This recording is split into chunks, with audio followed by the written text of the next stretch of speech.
Sanibonani yanibingelela omkhulu wasemakhosini. Namhlanje ngithi ake ngishaye ividiyo la. Ke sizobheka.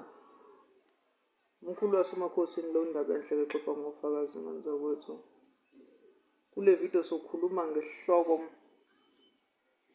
esithi ake sibe banzi noma sithi sibe inqala nje. Ngibona ukuthi abantu abaningi bayadideka, abaningi abangazi.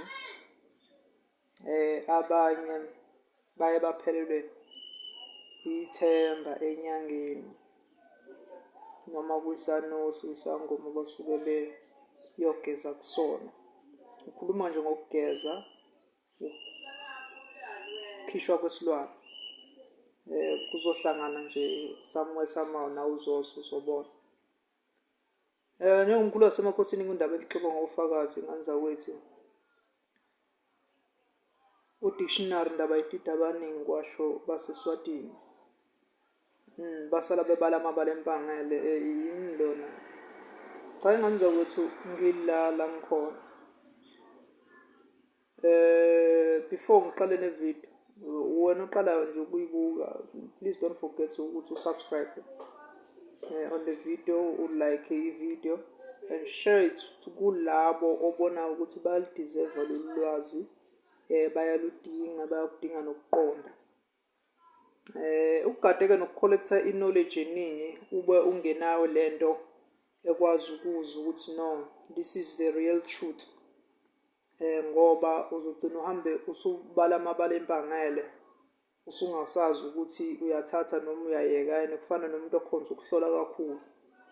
Athi ufuna ukukonfirma laphana, ufuna ukukonfirma laphana, kanti uhlola nasey'mpudeni zonke nje zezangoma noma zabantu ezizohambe zimdlela imbumbe. Agcine engabe sazi kufanele athathe iphi ayekephi, aqala nguphi agcine ngakuphi. Lana-ke sizokhuluma ngokugeza la. Uma umuntu ezogezwa, oqala nento ejwayelekile normally kuyaye kudingeke, kuya ngokuthi yena isimnyama naso into engakanani, into enjani, ngabe kuyinto enesizinda kangangokuthi izodinga yini ukuthi ithathe bese iyavalwa. Kusetshenziswa-ke inkukhu emnyama nemhlophe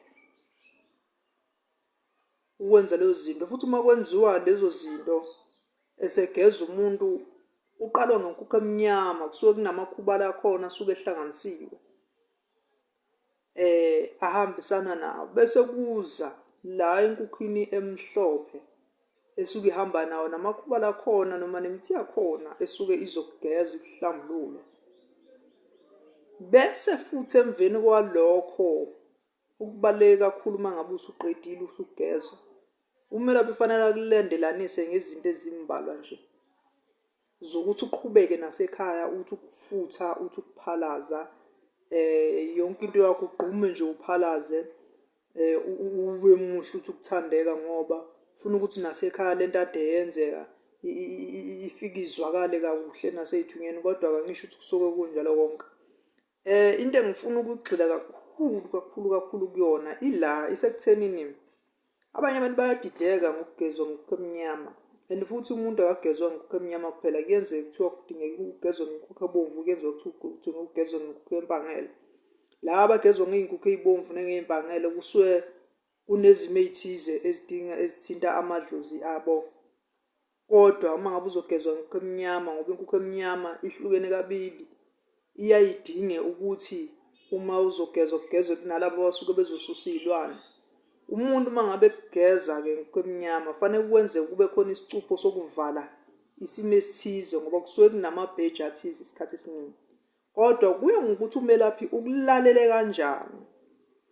Wayathi uma ngabe elalela lase limtshela idlozi lakhe umuntu omdala kuyena noma isithunywa kuyena sasekhaya ezulwini. Kuya ngokuthi ubani okhulume kuyena ngoba lento uJehova akaze wayihlukanisa, ihlukaniswa nje ngabantu kuphela basemhlabeni ababhaduzayo. Bese ngizoza lana-ke lento kusuke kuyizinto lezi zokugeza umuntu siqu eyedwa. And futhi uhambisana nomswane. abadinga-ke nabazi ukuthi bawufuna bedinga ukuthi bazogezwa umkhulu wasemakhosini, guarantee la ekhaya uma ugezwe kahle bakutshela bake bahamba khona. Kuwamakhulu nje amahlanu, bese uyayithengela-ke konke lokho okunye. Bese ngithi sizelana-ke uzohlukanisa ngoba abanye baye bedideke. Nibizile inyanga emndenini yakini. Into esuke idingakala uma sekugeza umndeni wonke. Akake uzohamba uthengana nemswane, vele kuzofuna imbuzi. Imbuzi kuyagezwa ngembuzi emnyama futhi kuyacushwa ngembuzi emnyama.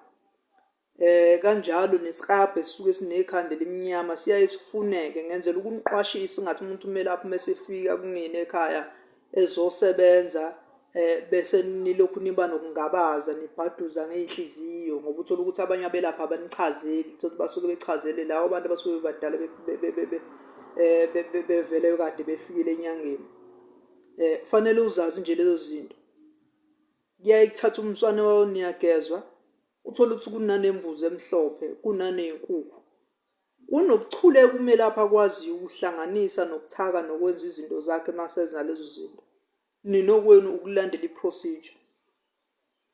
Isikabhu sinekhanda elimnyama siyacupha umuntu noma ngabe simnyama-ke naso.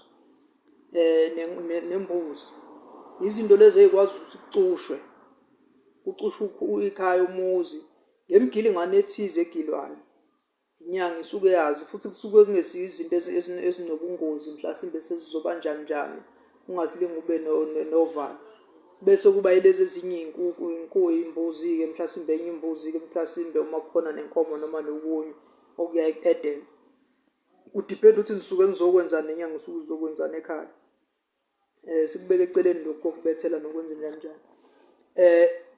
Ngichaza lento ngoba ngifuna ukuthi abantu bengabi naluvalo. Baningi abantu babona ukuthi umuntu uyamenzela angayizwa kahle lento. Ajike asuka ayoqala phansi. Aye komunye umuntu ozothi uyamgeza, useya kumuntu ozomgeza nje semvalela izinto. Ngoba phela kunjalo uma ngabe umuntu uzohamba ugxumagxuma kubantu.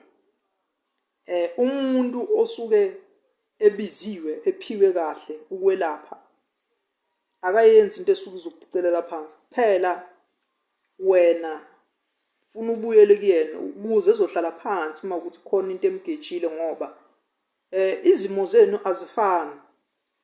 Kuyenzeka uthole ukuthi pick up ilidlozi kusese istarter leyo nto. Uzothi mathi kuthiwa bese kuthiwa no awubuye sizama ukumisela into ethize ingakho izinto uma zakhiwa noma zakheka zingasheshi zilunge zonke. Ake nazi-ke lezi zinto ukuthi uma kugeza umuntu kuyizinto ey'kanjani esuke zidingeka. Okunye amakhubalo nani kusuke kudinga umelaphi. And futhi ningakhohlwa umuntu uma ngabe eyogeza noma eyolahla isilwane uphatha impahla yakhe endala ukuze lento izokwazi ukuyolahleka. Kufana nomuntu uma ngabe eyolahla isichitho. Kunendlela yokuphatha izinto ey'thize zokukhipha lento bese iyogqitshwa le kwenziwe imkhutshana ethize.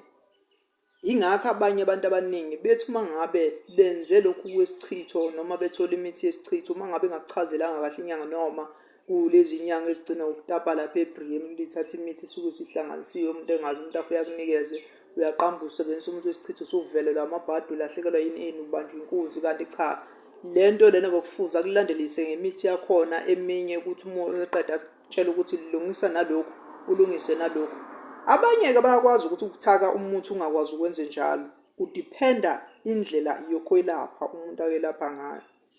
Qondani niyazi sazoke nilaphe sazoke ngikhulume ngakho konke okunye but-ke ukunini ukuthi niyathanda yini ukuthi ngigxile kuziphi iy'hloko.